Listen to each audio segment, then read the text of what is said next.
আসসালামু আলাইকুম সুপ্রিয় দর্শক। আমার গরুগুলো খুরা রোগে আক্রান্ত হয়েছিল, এখন গরুগুলি মাশাআল্লাহ দিলে সুস্থ হয়েছে আর কি।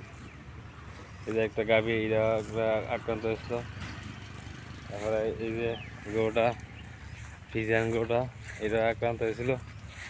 এই গরুটা এখন মাশাআল্লাহ সুস্থ, সবাই খুব বাঁশখানি খাইতেছে।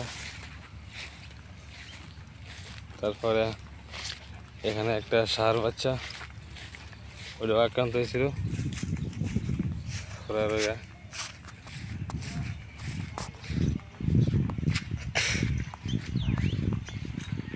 এই গরুটা খোরা রোগে আক্রান্ত হয়েছিল, এটাও ভালো হয়েছে।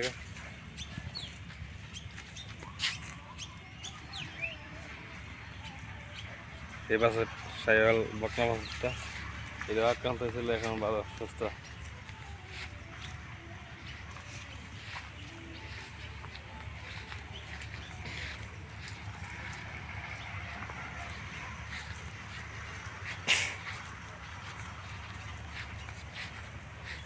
এখানে